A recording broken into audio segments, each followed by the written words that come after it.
மனிதன் நிம்மதியையும் மகிழ்ச்சியையும் ஆனந்தத்தையும் தேடுகிறான். அது எங்கு கிடைத்தாலும் அதை எவ்வளவு விலை கொடுத்து வாங்க வேண்டும் என்ற நிர்பந்தம் ஏற்பட்டாலும் அதற்கான முயற்சியில் நாம் ஈடுபடுகிறோம். எல்லாம் இருக்குது, அல்ஹம்துலில்லாஹ், நல்லா வாழ்ந்துட்டேன், நல்லா பிள்ளைங்க, நல்லா சம்பாதிச்சிட்டேன், ஆனால் கடைசி காலம் நிம்மதி மட்டும் இல்லை அப்படின்னு சொல்கிறவங்க நம்மிலே பலர் இருப்பதை நாம் வாழுகிற இந்த காலத்தில் பார்க்க முடிகிறது. இப்போ மன நிம்மதியையும் மகிழ்ச்சியையும் வெளியிருந்து வாங்க முடியாது, நமக்குள்ளே தான் இருக்கிறது. அதை எப்படி வெளியே கொண்டு வர வேண்டும் என்பதை குறித்துத்தான் இன்று சில விஷயங்களை நாம் பார்க்க இருக்கிறோம். அன்புக்குரிய சகோதரர்களே, 5 விஷயங்கள் நான் உங்களுக்கு இந்த ஜும்மாவின் வழியாக சொல்லுகிறேன். இந்த 5 காரியங்களும் நம்முடைய வாழ்க்கையிலே வரும் பட்சத்திலே அல்லாஹ் நிம்மதியான வாழ்வை தருவான். மன மகிழ்ச்சியை, ஆனந்தத்தை அல்லாஹ் நமக்கு விரிவுபடுத்தி கொடுப்பான். இதிலே ஏதாவது ஒன்றில் குறை இருக்குமேயானால் அல்லது நம்மிடத்திலே இல்லாமல் இருக்குமேயானால் அதை மறுபடியும் நாம் முயற்சித்து நம்முடைய வாழ்க்கையிலே கொண்டு வருவதற்கு நாம் அதற்கான உழைப்பை கொடுப்போம். நிச்சயமாக நாம் எதிர்பார்க்கிற நிம்மதியையும் மகிழ்ச்சியையும் அல்லாஹ் அதன் மூலம் தருகிறான். 1, நபிகள் பெருமானார் ஸல்லல்லாஹு அலைஹி வஸல்லம் அன்னவர்களுடைய தொடர் துஆக்களிலே இந்த வார்த்தை பதிவாக இருக்கிறது. அல்லாஹும்ம அக்ஃபினி பிஹலாலிக் அன் ஹராமிக் வ அக்னினி பிஃபضலிக அம்மன் சிவாக். யா அல்லாஹ், நீ எனக்கு கொடுத்த ஹலாலை கொண்டு நான் பொருந்தி கொள்ள வேண்டும், போதுமாக்கி கொள்ள வேண்டும். ஹராம்களை விட்டு என்னை நீ காப்பாற்றி விட வேண்டும். உன்னன்றி வேறு யாரிடத்திலும் நான் கையேந்த கூடாது. உன்னன்றி வேறு யாரிடத்திலும் நான் எதிர்பார்த்து இருக்கக்கூடிய நிலை எனக்கு வரக்கூடாது. இந்த 3ஐயும் கொடு என்று நபிகள் பெருமானார் ஸல்லல்லாஹு அலைஹி வஸல்லம் தொடர்ச்சியாக துஆ செய்ததாக நாம் ஹதீஸ்களிலே பார்க்கிறோம். இப்போ இந்த 3இலே முதன்மையானது, யா அல்லாஹ், நீ எனக்கு எதை தருகிறாயோ அதை ஹலாலாக கொடு, அதை கொண்டு நான் போதுமாக்கி கொண்டு வாழ வேண்டும். தமிழில் அழகாக சொன்னான், போதும் என்ற மனமே பொன் செய்யும் மருந்து என்றான், இல்லையா? ஆனால் மனித மனம் எனக்கும் உங்களுக்கும் இருக்கிறது, இன்னும் வேண்டும் என்ற ஆசை. ரசூலுல்லாஹ் அதை ரொம்ப அழகாக விவரித்து சொல்வார்கள். மனித மனம் எத்தகையது என்றால், 2 தங்கத்தாலான நீரோடை அவருக்கு அன்பளிப்பாக கொடுக்கப்பட்டாலும் மனித மனம் சொல்லுமாம், 3 ஒன்று கொடுத்துருக்கலாம் அவர் சேர்த்து ஒற்றை படையில் 2 கொடுத்து அல்லாஹ் முடிச்சிட்டானே என்று நினைக்க வைக்கும். இது சராசரி மனிதர்களின் சிந்தனை. இது சராசரி மனிதர்களின் சிந்தனை. எப்பொழுது அந்த எண்ணப்பாடு குறையும் என்றால், மண்ணுதான் அவர்களுடைய எண்ணத்தை முற்றுப்புள்ளி வைக்க வேண்டும் என்று பெருமானார் ஸல்லல்லாஹு அலைஹி வஸல்லம் சொன்னார்கள். மண் என்றால் மண்ணுக்கு போகும் அந்த நாள்தான் அந்த சிந்தனை குறையும் என்று சராசரி மனிதனுடைய நிலைப்பாட்டை ரசூலுல்லாஹ் விளக்கினார்கள். ஆனால் நல்லோர்கள், நபிமார்கள், வலிமார்கள் இந்த சிந்தனைக்கு அப்பாற்பட்டு தன்னுடைய வாழ்க்கையை போதுமாக்கி கொண்டு வாழ்ந்திருக்கிறார்கள். கிடைத்ததை கொண்டு அல்ஹம்துலில்லாஹ் என்று சொல்லி வாழ்ந்திருக்கிறார்கள். பொதுவாகவே மனிதன் இருப்பதை மறந்து இல்லாததை நினைத்தே தன்னுடைய நடப்பு வாழ்க்கையை தொலைத்து கொண்டிருக்கிறான். ஆனால் நபிகள் பெருமானார் ஸல்லல்லாஹு அலைஹி வஸல்லம் நமக்கு கற்றுத்தந்தது, உங்களுக்கு என்ன இருக்கிறதோ அதை பொருந்தி கொண்டு வாழுங்கள். இன்றைக்கு 20 ரூபாய் என்றால் 20 ரூபாய் தான், அல்ஹம்துலில்லாஹ். இன்னைக்கு 20,000 ரூபாய் என்றால் அதையும் ஏற்றுக்கொள்வோம். ஏற்றுக்கொள்கிற பக்குவம் இருக்கிறது, அது மிகப்பெரியது என்று பெருமானார் ஸல்லல்லாஹு அலைஹி வஸல்லம் கற்றுத்தந்தார்கள். ஹதீஸிலே வருகிறது பாருங்கள். ஹஜ்ரத் ஆயிஷா ரலியல்லாஹு பற்றி உருவத்து பின் ஜுபைர் ரலியல்லாஹு சொல்றாங்க. ஆயிஷா அம்மா ஒரு நாள் எங்கள்கிட்ட பேசிக்கிட்டு இருந்தாங்க. இன்னா குன்னா நந்துரு இலல் ஹிலால் சும்மல் ஹிலால் சலாசத அஹில்லா. 3 மாதம் தலைப்பிறையை நாங்கள் தொடர்ச்சியாக கண்டிருக்கிறோம். வலா வமா ஊகிதத் ஃபீ அபியாத் ரசூலில்லாஹி ஸல்லல்லாஹு அலைஹி வஸல்லம் நார். நபிகள் பெருமானார் ஸல்லல்லாஹு அலைஹி வஸல்லம் வீட்டிலே அடுப்பை மூட்டுவதற்கு நெருப்பு கூட இல்லை. யார் சொல்றா? இந்த அகிலத்தின் அருள் கொடை அன்னலம் பெருமானார் ஸல்லல்லாஹு அலைஹி வஸல்லம் உடைய துணைவியார் அன்னை ஆயிஷா அம்மா சொல்றாங்க. 3 மாசம் தொடர்ச்சியா தலைப்புறைய பார்த்தோம். ஆனா ரசூலுல்லாஹ்வுடைய வீட்டில் அடுப்பு எரிக்கிறது கூட எண்ணெய் இல்லை.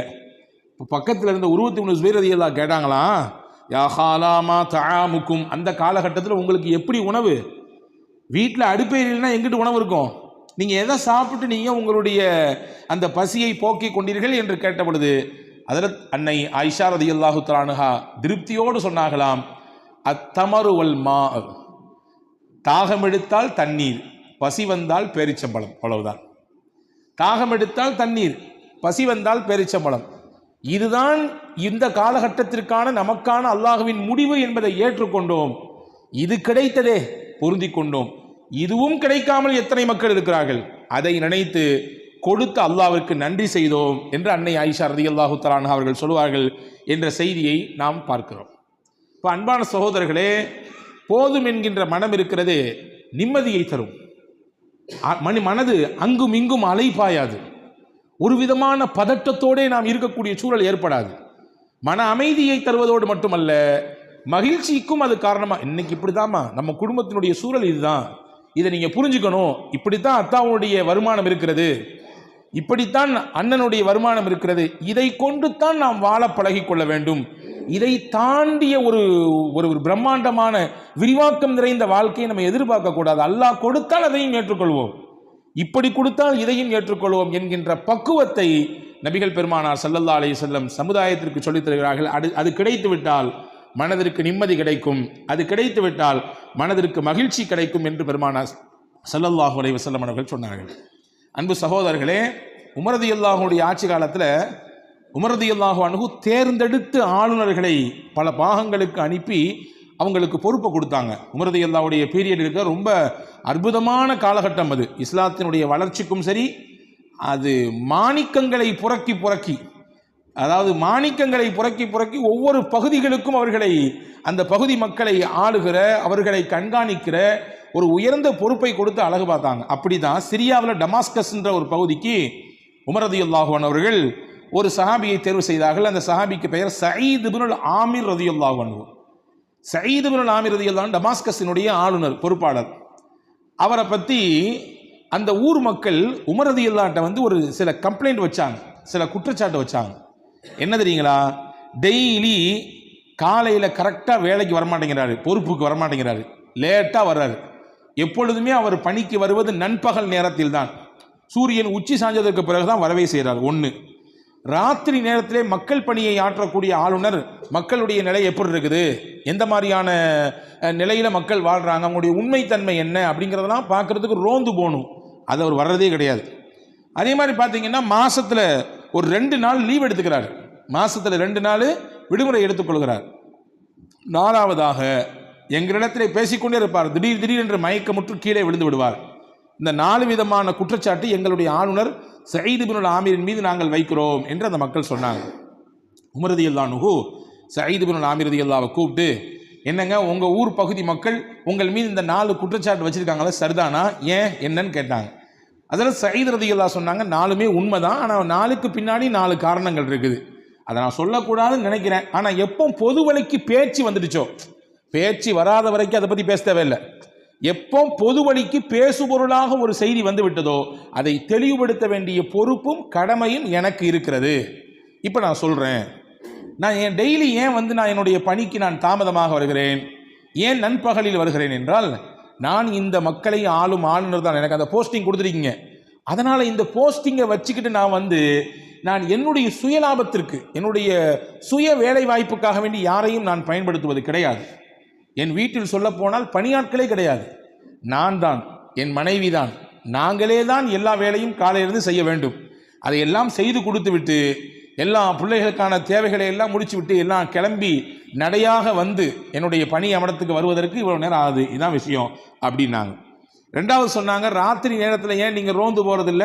சயீத் இப்னுல் ஆமிர் ரலியல்லாஹு சொன்னாங்க, பகலெல்லாம் மக்களுக்காக வேண்டி நான் கொடுக்கிறேன், ராத்திரி மட்டும்தான் மிச்சம் இருக்கிறது, என் வீட்டுக்கும் தர வேண்டும், நேரத்தை படைத்தவனுக்கும் தர வேண்டும். படைத்தவனுக்கு முன்னால் நிம்மதியாக நின்று வணங்கி வழிபடுவதற்கு இரவை நான் ஒப்படைத்து விட்டேன். எனவே பகலெல்லாம் மக்கள் பணி, ராத்திரி மக்களை படைத்த ரப்பின் பணி, அவனுக்கு முன்னால் நிற்கக்கூடிய பணி, அதை செய்வதற்காக வேண்டித்தான் என் இரவை நான் ஒதுக்கியிருக்கிறேன். 2. 3வது சொன்னாங்க, மாசத்துல 2 நாள் லீவ் போடுறீங்களாமே, என்ன காரியம். அதில் சயீத் இப்னுல் ஆமிர் ரலியல்லாஹு சொன்னார்கள், நான் இந்த நகரத்தினுடைய ஆளுநர், படோடாமமான வாழ்க்கை, அதாவது பகட்டு வாழ்க்கை, அப்படியான சூழலுக்கு இன்னைக்கு உலகம் தள்ளப்பட்டிருக்கிறது. காசே இல்லைனாலும் ரொம்ப கடன் வாங்கியாவது நம்மளுடைய இந்த நிகழ்ச்சியை சிறப்பாக நடத்தி காட்டணும் அப்படின்ற மாதிரியான சிந்தனை இன்னைக்கு நிறைய பேர்ட்ட இருக்குது. ஆனால் ஒரு ஊரின், சொல்ல போனால் ஒரு நாட்டின் ஆளுநர், டமாஸ்கஸ் என்ற மிகப்பெரிய பறந்து விரிந்த அந்த பகுதிக்கான ஆளுநர் ஹஸரத் சயீத் இப்னு ஆமிர் ரலியல்லாஹு சொல்றாங்க, 2 நாள் விடுப்பு எதற்கு என்றால், நான் உடுத்துவதற்கு 2 நல்ல துணிகள் தான் இருக்கிறது. அந்த 2 நல்ல துணிகளை மாற்றி மாற்றி மாற்றி மாற்றி தான் நான் பயன்படுத்துவேன். இந்த 2 நாளில் தான் நான் அதை துவைத்து உலர வைத்து காய வைத்து மறுபடியும் அதை போட்டுக்கொள்வதற்கு எனக்கும் சரி என்னுடைய வீட்டினுடைய அந்த பணிகளையும் சரி செய்வதற்கு எனக்கு 2 நாட்கள் தேவைப்படுகிறது. எனவே தான் நான் விடுமுறை எடுத்துக்கொள்கிறேன் என்று சயீத் இப்னு ஆமிர் ரலியல்லாஹு சொன்னாங்க. 4வது ஏன் திடீர்னு மயக்க போறேன்னு கேட்ட பொழுது, முன்னால் நடந்த ஒரு நிகழ்ச்சியை சொல்லி காட்டி என்னுடைய நண்பர் ஹுபைப் ரலியல்லாஹு அன்ஹு அவர்கள் ஷஹீதாக்கப்பட்ட பொழுது மக்காவிலே நான் அப்பொழுது இஸ்லாத்தை ஏற்றுக்கொள்ளாதவனாக இருந்தேன். அல்லாஹு தாலா அவனுடைய சத்திய இஸ்லாத்தை ஏற்றுக்கொண்டதற்காக வேண்டி ஹுபைப் ரலியல்லாஹு அன்ஹு தூக்கு மேடையிலே தூக்கி எறியப்பட்டார்கள். அவர்கள் கழுத்து நெரித்து கொல்லப்பட்டார்கள். அந்த சமயத்தில் அவங்க அந்த நேரத்திலும் கூட அல்லாவை விட்டுக் கொடுக்கவில்லை, அல்லாவின் தூதரை அவர்கள் விட்டுக் கொடுக்கவில்லை. சின்ன ஒரு வார்த்தை கூட சொல்லாமல் அதை வலியையும் வேதனையும் தாங்கிக்கிட்டாங்க. அதை நினச்சி பார்ப்பேன், நாமும் அந்த கூட்டத்தில் ஒரு ஆளாக நின்னமே, நம்மளால் ஹுபைபுக்கு எந்த ஒரு நன்மையும் செய்ய முடியலையே என்று நினைக்கும் போதெல்லாம் எனக்கு மயக்கம் வந்துடும், என்னை அறியாமல் நான் மயங்கி கீழே விழுந்துருவேன் என்று சயீத் இப்னு ஆமிர் ரலியல்லாஹு அன்ஹு 4க்கும் 4 விளக்கத்தை சொன்னவுடன் ஹஸரத் உமர் ரலியல்லாஹு அன்ஹு கண்ணீரோடு ஹஸரத் சயீத் இப்னு ஆமிர் ரலியல்லாஹுவை கட்டிப்பிடித்து, இப்படிப்பட்ட மகத்தான மனிதர்களால் தான் பூமி இயங்கிக் கொண்டிருக்கிறது. எவ்வளவு அதிகாரம் இருந்து எவ்வளவு பெரிய பொறுப்பில் இருந்த பொழுதும் கூட ரொம்ப அதை பயன்படுத்தி தன்னை வளர்த்து கொள்ள வேண்டும் என்ற சிந்தனை மிக்கவர்கள் அதிகம் இருக்கிற இந்த காலகட்டத்தில் அவ்வளோ பெரிய போஸ்டிங்கில் உட்கார்ந்திருக்கும் பொழுது கூட எளிமையாக தனக்கு என்ன இருக்கிறதோ அதை கொண்டு மக்கள் பணியை எவ்வாறு சிறப்பாக செய்வது என்பதன் மீது திட்டமிட்டாரே, இப்படியான உங்களை போன்ற மனிதர்களால் தான் பூமி இயங்கிக் கொண்டிருக்கிறது, வானம் இடிந்து கீழே விழுந்து விடாமல் தடுக்கப்பட்டிருக்கிறது என்ற ஹஸரத் உமர் ரலியல்லாஹு அன்ஹு சயீத் இப்னு ஆமிர் ரலியல்லாஹுவை பாராட்டினார்கள் என்பதாக நாம் பார்க்கிறோம். ஆக மன நிம்மதியையும் மகிழ்ச்சியையும் நிறைவாக நம் வாழ்க்கையில் நாம் பெற வேண்டும் என்றால் நம்மிடத்தில் இருக்க வேண்டிய முதல் அம்சம் எது இருக்கிறதோ அதை கொண்டு போதுமாக்கி கொண்டு வாழக்கூடிய அந்த பக்குவத்தை பெற்றுக்கொள்ள வேண்டும். அதை பெறுவதற்கு முக்கியமான வழி என்னவென்றால் ரசூலுல்லாஹ் சொல்லிக் கொடுத்த அந்த துவா, அல்லாஹும்ம அக்ஃபினி பிஹலாலிக் அன் ஹராமிக் வக்னினி பிஃபத்லிக அம்மன் சிவாக். இந்த துவாவை நாம் திரும்ப திரும்ப ஓதுகிற பொழுது அந்த போதும் என்கின்ற மனதை அல்லாஹ் நமக்கு நிறைவாக தருகிறான். 1. 2வது, மன நிம்மதியையும் மகிழ்ச்சியையும் பெறுவதற்கு 2வது வழி, தமிழில் சொல்லுவோம் அல்லவா, மறப்போம் மன்னிப்போம். ஆனால் எனக்கு மன்னிப்பு இந்த லாங்குவேஜிலே பிடிக்காத வார்த்தை அப்படின்னு நிறைய பேர் பேசிட்டு இருக்கிறான். அதுவெல்லாம் தப்பு. உலகத்திலே வலிமையான மனிதர்கள் யார் வலிமையான மனிதர்கள்? நிறைய இராணுவ தளவாடங்கள் எல்லாம் எங்களிடத்தில் இருக்கிறது, அல்லது நிறைய செல்வாக்கு மிக்கவராக நான் இருக்கிறேன், என் இடத்துல பொருளாதார பலம் இருக்குது, என்கிட்ட நான் சொன்னால் சொடக்கு போட்டால் எனக்கு வேலை செய்கிறதுக்கு வரிசையில் வந்து நிற்பாங்க ஆட்கள், நான் படித்திருக்கிறேன், பட்டம் பெற்றிருக்கிறேன், உயர்ந்த பதவிகளிலே இருந்திருக்கிறேன். இதுவெல்லாம் வலிமையான மனிதன் என்பதற்கு அடையாளமா? நிச்சயமாக கிடையாது. இது எதுவுமே வலிமையான மனிதன் என்பதற்கு அடையாளம் கிடையாது. பின்ன என்ன? ஒரு மனிதன் வலிமையான மனிதன் என்பதற்கு அடையாளம் என்ன தெரியுமா? யாருடைய மனம் பிறரை மன்னிக்கிறதோ அவர்தான் உலகத்திலேயே வலிமையான மனிதர். நினைச்சுக்கிட்டே இருந்து அவர் செஞ்சதை, அவர் நமக்கு இழைத்த அந்த துரோகத்தை அல்லது ஏதாவது ஒரு செயலை அல்லது ஏதாவது சில வார்த்தைகளை நினைத்து நினைத்து புழுங்கி கொண்டிருப்பவர் மனிதர், அவன் வலிமையான மனிதர் இல்லை. அதை அப்படியே கையை கழுவி விட்டு அவரும் சதா மனிதர் தான், போகிற போக்கில் ஏதோ அப்படி பேசிவிட்டார், ஏதோ அப்படி நடந்து விட்டார், மறப்போம் மன்னிப்போம் என்று கடந்து போகிறாரே, இவர்தான் வலிமையான மனிதர் என்று அறிஞர்கள் சொல்கிறார்கள். ரசூலுல்லாஹ் உலகத்திலேயே ஆகப்பெரிய வலிமையான மாமனிதர். காரணம் என்ன?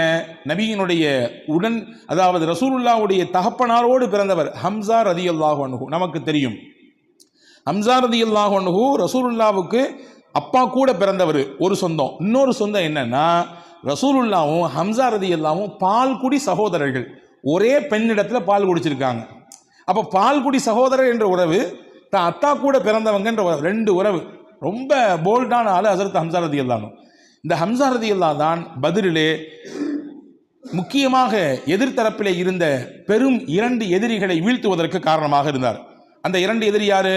உத்பத் இப்னு ரபீஆ, வலீத் இப்னு உத்பா. உத்பத் இப்னு ரபீஆ என்பவர் ஒருவர், வலீத் இப்னு உத்பா இவர் அவருடைய மகன், உத்பாவுடைய மகன். இந்த 2 பேரும் வீழ்வதற்கு யார் காரணம்னா ஹம்சா ரலியல்லாஹு தான் காரணம். இந்த 2 பேருக்கும் சொந்தக்கார பெண்மணி ஒரு பெண் இருந்தாங்க. வரலாற்றில் வருகிறது ஹிந்தா, அந்த பெண்ணுக்கு பேர் ஹிந்தா. யாரு? இந்த உத்துபாவினுடைய மகள் இறந்து போன வலீதினுடைய சகோதரி. அப்போ தன்னுடைய தந்தையையும் தான் கூட பிறந்த சகோதரனையும் கொல்வதற்கு காரணமாக இருந்த ஹம்சாவை தீர்த்து கட்ட வேண்டும் என்ற வெறியோடு ஹிந்தா இருந்தார். எந்த அளவுக்கு வெறி என்றால் வரலாற்றில் எழுதுகிறார்கள், அந்த ஹம்சாவை கொல்லும் வரை நான் தலைவாரி கொள்ள மாட்டேன், என் கணவனோடு படுக்கையை பகிர்ந்து கொள்ள மாட்டேன் என்று வைராக்கியத்தோடு தீராத வெறியோடு இருந்தார். வாய்ப்பு கிடைத்தது, சந்தர்ப்பம் கிடைத்தது. அடுத்த வருடம் உஹது யுத்தம், ஹம்சா ரலியல்லாஹு அன்ஹு அவர்களை கொல்வதற்கு ஒரு ஆளை நியமிக்கிறார் இந்த ஹிந்தா. யார் அந்த ஆள்? அவர்தான் வஹ்ஷி. வஹ்ஷி என்ற அடிமையை நான் உனக்கு உரிமை தருகிறேன், நீ அடிமையிலிருந்து வெளியாயிரலாம், நீ எனக்கு செய்ய வேண்டிய விஷயம் ஒன்னே ஒன்று தான், ஹம்சாவை போட்டு தள்ளணும். நீ உனக்கு அடிமையிலிருந்து வெளியாயிரலாம் ஒன்று, இன்னொன்று நீ எதிர்பார்க்காத செல்வத்தை உனக்கு தருவேன். உன் வாழ்க்கையிலே பார்க்க முடியாது, வாழ்நாள் முழுக்க சம்பாதிச்சாலும் உன்னையால் அவ்வளோகான சேர்க்க முடியாது, அவ்வளவு செல்வத்தை உனக்கு தருவேன். 2 தர்றேன், எனக்கு வேண்டும் ஹம்சாவை கொல்லணும்.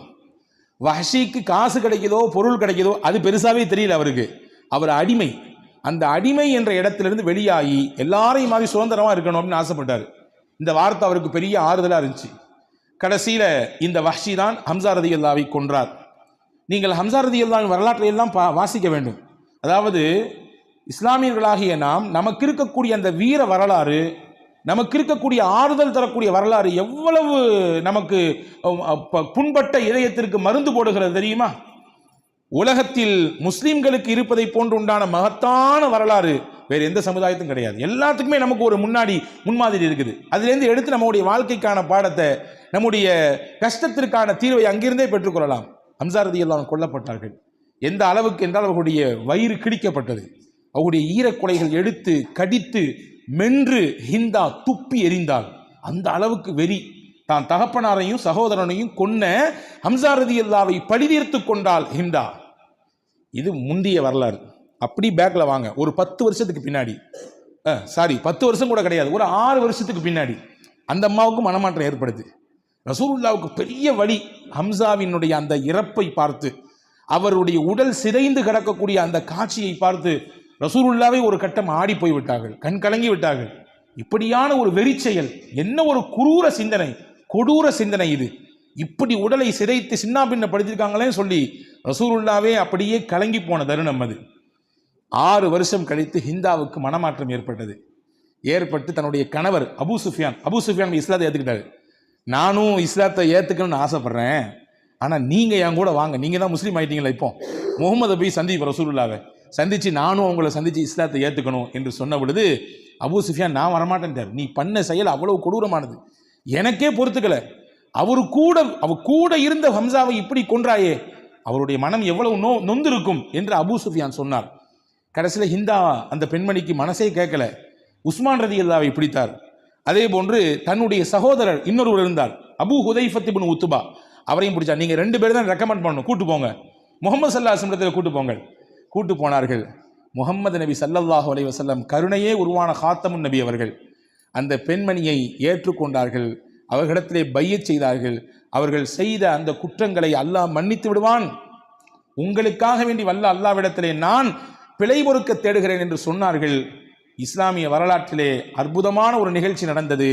ரசூலுல்லாவின் சிறிய தகப்பனார் ஹம்சாவை கொல்லுவதற்கு காரணமான ஹிந்து பின் உத்துபா இஸ்லாத்தை நபிகளின் கரத்திற்கு முன்னாலேயே ஏற்றுக்கொள்கிறார். அன்பு சகோதரர்களே, சராசரி மனிதராக இருந்து நாம் இதை பார்ப்போம். யாருக்காவது மனசு பொறுக்குமா? ஒன்றும் இல்லைங்க. ஒரு 4 பேத்துக்கு முன்னாடி வச்சு நம்மளை ஒருத்தர் பேசிட்டாரு, அவமானப்படுத்திட்டாரு, மனசை காயப்படுத்திட்டாரு, சந்தர்ப்பத்தை தேடிக்கிட்டே இருப்போம். கிடைச்சா அவரை 4 பேத்துக்கு இல்லை 40 பேருக்கு முன்னாடி வச்சு பழி வாங்கணும், திருப்பி பேசணும். அவர் வீசிய அந்த வார்த்தைகளின் கணை எவ்வளவு பெரிய தாக்கத்தை நமக்கு ஏற்படுத்துச்சோ அதை விட முடிந்தால் 4 மடங்கு திருப்பி கொடுக்க வேண்டும் என்று நினைப்பதுதான் மனித இயல்பு. ஆனால் இதை கடந்து முஹம்மது ஸல்லல்லாஹு அலைஹி வஸல்லம் தனக்கு உயிருக்கும் உயிரான ரொம்ப நெருக்கமான ஹம்சாவை கொண்ட காரணமாக இருந்த ஹிந்தாவை மன்னித்தார்கள் என்றால், எனவேதான் நான் சொன்னேன், உலகத்திலேயே ஆகப்பெரிய வலிமை மிக்க மனிதர் யார் என்றால், பிறருடைய தவறை குற்றத்தை மன்னிக்கிற மனப்பான்மை யாருக்கு இருக்கிறதோ அவர்தான் உலகத்திலேயே வலிமை மிக்க மனிதர், அவர்தான் உலகத்திலேயே ஆற்றல் மிக்க மனிதர். ரசூலுல்லாஹ் ஆற்றல் மிக்க மனிதராக இருந்தாங்க. இப்போ மகிழ்ச்சி கிடைக்கணும், நிம்மதி கிடைக்கணும்னா மன்னிக்கணும். காலத்துக்கு மன்னிக்க மாட்டேன், இறந்து போனாலும் தீதாரை பார்க்க கூட நீ வரக்கூடாது பார்த்துக்கோ என்று சொல்லுபவர் தான் இன்று நம்மிலே பலர் உண்டு. உறவுகளுக்கு இடையிலே எவ்வளவு விரிசல், அண்ணன் தம்பிகளுக்கு இடையிலே எவ்வளவு விரிசல், சொந்தங்களுக்கு இடையிலே எவ்வளவு விரிசல், பகை, வன்மம். அந்த வன்மமும் பகையையும் உள்ளத்தில் வைத்து எதைதான் சம்பாதிக்க போகிறோம் நாம், எதைதான் கொண்டு போக போகிறோம் நாம். வன்மத்தோடே நாம் இறந்து விட்டால், அன்பர்களே இந்த வார்த்தையை நீங்கள் கவனியுங்கள், வன்மத்தோடும் வெறுப்போடும் இறந்து விட்டால் நம் மீது யார் கோபத்தோடு இருக்கிறாரோ அவர் நமக்காக வேண்டி கையேந்துவாரா? நம்முடைய இழப்பை நினைத்து அவர் வருந்துவாரா? போய் தொலையட்டும் முசீபத்து, இத்தனை காலம் எவ்வளவு கொரூரம், எவ்வளவு வன்மத்தோடு இருந்தா மனுஷன், செத்து தொலையட்டும் என்று அவர் சொல்லிவிட்டார். நம்முடைய மறுமையை அது கெடுப்பதற்கு அது காரணமாகிவிட்டால். எனவே அன்பர்களே, உலகத்தில் மகிழ்ச்சியை தேடினால், நிம்மதியை வேண்டும் என்று ஆசைத்தால் மறங்கள், மன்னியுங்கள், மன்னியுங்கள், மறந்து போங்கள், கடந்து போங்கள். இதைவிட மிகச் சிறப்பானதை அல்லாஹ் உங்களுக்கு தருவான் என்று மார்க்கம் அழகாக சொல்லித் தருகிறது. இது 2வது வழி. 3வது வழி, அல்லாஹ் நமக்கு என்ன தலைவிதின்னு எழுதியிருக்கிறானோ அதை ஏற்றுக்கணும். கலா கதிரை நம்பியவர்கள் நாம் இல்லையா?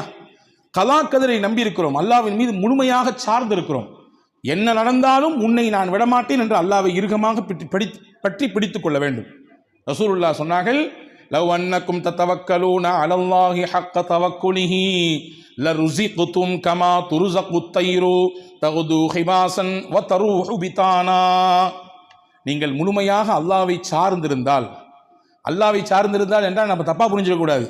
கஷ்டத்தில் மட்டும் அல்லாஹ் அல்லான்னு கூப்பிடுறது, ஏதாவது சிரமம்னா அல்லாஹ் அல்லான்னு வணங்குறது, வேக வேகமாக குனிஞ்சு எஞ்சிக்கிறது, அப்போ மட்டும் கண்ணீர் வருது, அப்படி இல்லை.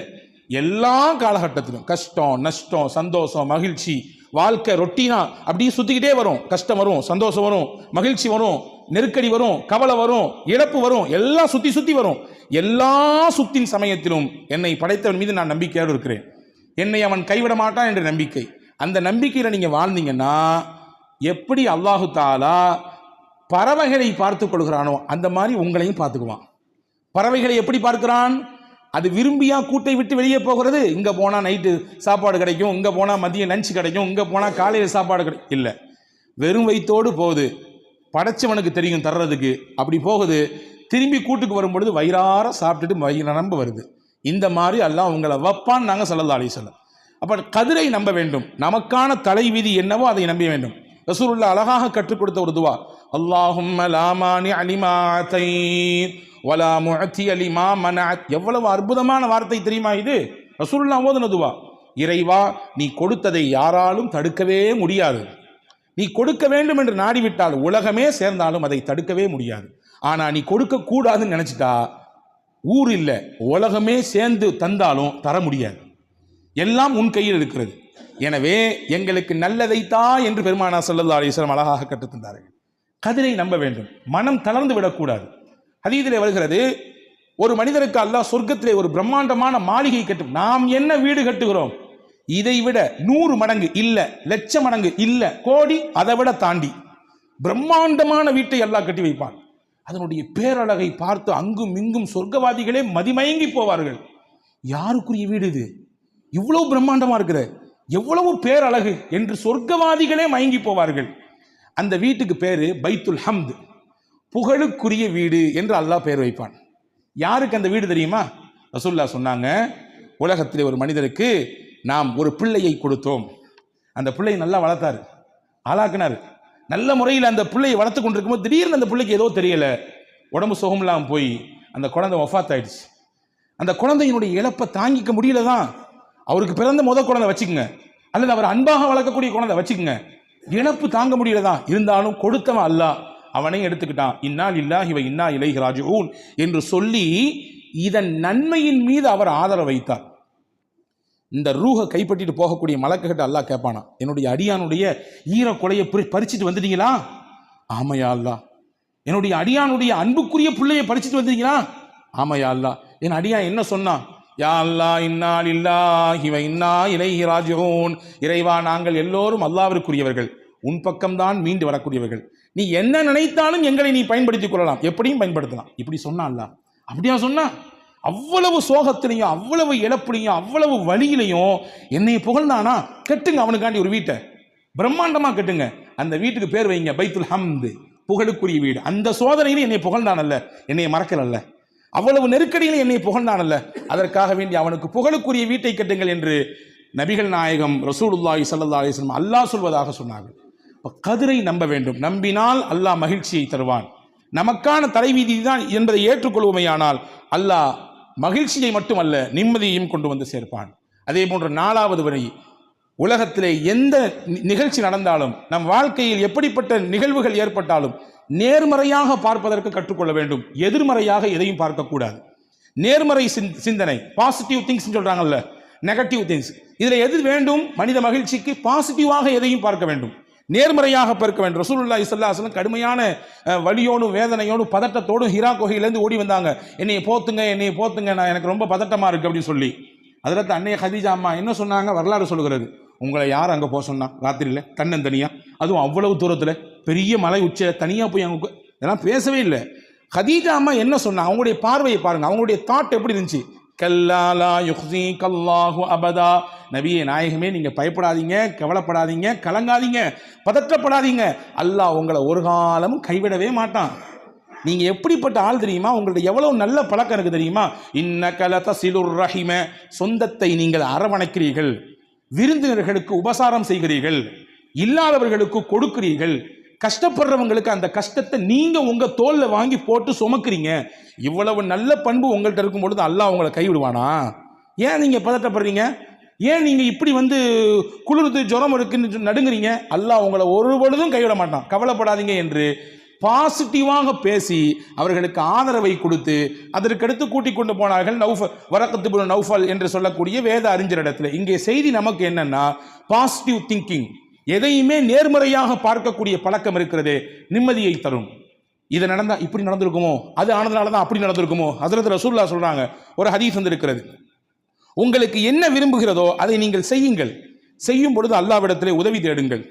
ஒயின் அசாபக்க ஷையுன் ஃபலா தகுல் லவ் அன்னி ஃபஅல்து கதா கான வகதா, ஏதாவது உங்களுக்கு இடர் ஏற்பட்டு விட்டால், ஏதாவது உங்களுக்கு நினைச்ச மாதிரி நடக்கல, அல்லது இவ்வளவு எதிர்பார்த்தீங்க ஆனா அவ்வளவு கிடைக்கல, குறைஞ்சது மட்டும் இல்லை நஷ்டப்பட்டு போனீங்க, நான் அப்படி செஞ்சிருந்தா இப்படி ஆயிருக்கும், நான் இப்படி செஞ்சிருந்தா அப்படி ஆயிருக்கும், நான் சொல்ற மாதிரி நீங்க யாரு கேட்கிறா, நான் சொல்றதை கேளுங்க எல்லாம் கரெக்டா இருக்கும் அப்படிலாம் சொல்லாதீங்க. இது எல்லாமே ஷைத்தானுடைய வார்த்தை. நாங்கள் சொல்லலாம், இது எல்லாமே ஷைத்தானுடைய வார்த்தை. சொல்லிட்டு சொன்னாங்க, எது நடந்தாலும் இப்படி சொல்லுங்கள், கத்தரல்லாஹு மா ஷாஅ ஃபஅல, அல்லாஹ் நாடியது நடந்திருக்கிறது, அவ்வளவுதான், முடிஞ்சு. இதான் கதிரு, இதான் தலைவிதி, அது நடந்திருக்குது அப்படின்னு சொல்லி கடந்து போயிருங்க நாங்கள் ஸல்லல்லாஹு அலைஹி வஸல்லம். அப்போ மகிழ்ச்சியை பெறுவதற்கு 4வது வழி நேர்மறையாக பார்க்க வேண்டும், இல்லையா? 5வது மகிழ்ச்சியோடும் அதே போன்று மன நிம்மதியோடும் வாழ்வதற்கு 5வது முக்கியமான வழி, பிறருக்கு நாம் மகிழ்ச்சியை கொடுப்பதற்கு முக்கியத்துவம் கொடுக்க வேண்டும். நாம எப்படி சந்தோஷமாக இருக்கணும்னு ஆசைப்படுறோமோ அந்த மாதிரி பிறரை சந்தோஷப்படுத்துறதுக்கு நம்முடைய வாழ்க்கையில கொஞ்சம் நேரங்களை ஒதுக்கிக்கணும். ரசூலுல்லாஹ் சஹாபாக்கள் கேட்டாங்க, யா ரசூலல்லாஹ், நாங்கள் செய்யும் செயலிலேயே சிறந்த செயல் எதுன்னு கேட்டாங்க. ரசூலுல்லாஹ் சொன்னாங்க, தொழுகை, நோன்பு அல்லது தஹஜ்ஜத், இதெல்லாம் ஓகே, இதெல்லாம் சிறப்பான செயல் தான், மாற்றுக்கிறதே கிடையாது. ரசூலுல்லாஹ் சொன்னாங்க, ஒரு முஸ்லீம் செய்யும் செயலிலேயே சிறந்த செயல் எது தெரியுமா?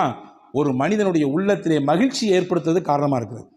ஒருத்தனை சந்தோஷப்படுறதுக்கு அவர் காரணமா இருப்பார். அவர் வார்த்தையோ அல்லது அவருடைய செயலோ அல்லது அவருடைய கொடுக்கல் வாங்கலோ பிறருக்கு சந்தோஷத்தை தரும். அதுதான் சிறப்பான செயல் என்று பெருமானார் ஸல்லல்லாஹு அலைஹி வஸல்லம் சொன்னார்கள். ஹதீஸிலே வந்திருக்கிறது, பெருமக்களே நீங்கள் கேளுங்கள் கண்டிப்பாக இதை. மறுமை, ஒருவன் இறந்து போய்விட்டால் அவரை கொண்டு போய் மண்ணறையிலே அடக்கி விடுகிறோம், இல்லையா? மண்ணறை என்பது தனிமையின் வீடு, அங்கே துணைக்கு யாரும் கிடையாது. நமக்கு பக்கத்திலே ஆள் இருக்கும், கூப்பிட்டால் நம் குரலை கேட்டு ஓடுவதற்கு உதவி செய்வதற்கு எக்கச்சக்கம் உலகத்தில் உண்டு. ஆனால் மண்ணறை தனிமையின் வீடு. ஆனால் உலகத்தில் யாரு அடுத்தவங்களை சந்தோஷப்படுத்தினாங்களோ அது அவர் கொடுத்த ₹1 இருக்கலாம், அல்லது ஒருவேளை சாப்பாடா இருக்கலாம், அல்லது அவர் கஷ்டகாலத்தில் செய்த ஒரு உதவியா இருக்கலாம், வச்சுக்கங்க, அவர் கொடுத்த ஏதோ ஒரு ஆலோசனையா இருக்கலாம், அல்லது அவர் கொடுத்த ஏதோ ஒரு சின்ன வழிகாட்டுதலா இருக்கலாம். அதனால அவருக்கு நல்ல வேலைங்க, அந்த இடத்துல அந்த சந்தில் ஒருத்தர் இருந்தாரு, ஒரு பாய், அவர்கிட்ட கேட்டேன், அவர் தான் கரெக்டாக வழிகாட்டினார், அவர் மட்டும் அங்கே இல்லைன்னு வச்சுங்களேன், வேற எங்கேயோ மாறி போயிருப்பேன். இது ஒரு சந்தோஷம், இது ஒரு மகிழ்ச்சிக்கான காரணம். இப்படி ஏதோ ஒரு காரணத்திலே மனிதருக்கு மகிழ்ச்சியை கொடுத்தார். ரசூலுல்லாஹ் சொன்னாங்க, இந்த மகிழ்ச்சியை அல்லாஹ் நாளைக்கு என்ன செய்வான் தெரியுமா? இவர் இறந்த பின்னாடி இதற்கு உருவம் கொடுப்பான். உருவம் கொடுத்து கபருக்கு பக்கத்தில் கொண்டு போய் வச்சிருவான். அது சொல்லுமா, பயப்படாத, நீ ஒன்றும் கலங்காத, பதட்டப்படாத, தனிமையில் நினைச்சு நீ பதட்டப்படாத, உன் கூட நான் இருக்கேன் துணைக்கு. ஏன்னா நீ உலகத்தில் வாழும் பொழுது எத்தனை பேரை சந்தோஷப்படுத்தின, எத்தனை பேரை மகிழ்ச்சிப்படுத்தின, உன்னுடைய பொருளாதாரத்தை கொண்டு எத்தனை பேர் மகிழ்ச்சியா இருந்தாங்க, உன்னுடைய உதவியை கொண்டு எத்தனை பேர் ஆனந்தப்பட்டார்கள். எனவே உன்னை திடுக்கத்தில் ஆழ்த்த மாட்டான் அல்லாஹ். நீ செய்த மகிழ்ச்சி, நீ கொடுத்த மகிழ்ச்சியெல்லாம் உருவப்படுத்தி என்னை உனக்கு பக்கத்தில் வைத்து விட்டான், உனக்கு நிம்மதிதான், சந்தோஷம்தான் என்று அது அல்லாஹ் நம்மை பார்த்து சொல்லும் என்று பெருமானார் ஸல்லல்லாஹு அலைஹி வஸல்லம் சொன்னார். எனவே அன்புக்குரியவர்களே, உலகத்திலே மகிழ்ச்சியாக வாழ வேண்டும் என்றால் பிறருக்கு மகிழ்ச்சியை கொடுக்க வேண்டும். தமிழிலே அழகாக சொல்லி வைத்தான், மகிழ்வித்து மகிழ். பிறரை மகிழ்ச்சிப்படுத்தி பார்த்து அதை பார்த்து நீங்கள் சந்தோஷம் அடைங்க. ஏன்னா உலகத்திலேயே சிறந்த செயல் அடுத்தவர்களை சந்தோஷப்படுத்துவது என்பதாக பெருமானார் ஸல்லல்லாஹு அலைஹி வஸல்லம் சொன்னார். ஆக இந்த 5 காரியங்களும் மன நிம்மதியை பெற்றுத் தருவதோடு மட்டுமல்ல, மகிழ்ச்சிகரமான வாழ்க்கைக்கு காரணமாக இது அமைகிறது. வல்ல அல்லாஹ் நம்முடைய வாழ்க்கையிலே இதை பின்பற்றி நிம்மதியோடும் மகிழ்ச்சியோடும் ஆனந்தத்தோடும் வாழக்கூடிய நல்ல பாக்கியத்தை உங்களுக்கும் எனக்கும் எல்லா மக்களுக்கும் அல்லாஹ் வழங்குவானாக. ஆமீன். வாஹிரு தாவானா அல்ஹம்துலில்லாஹி ரப்பில் ஆலமீன்.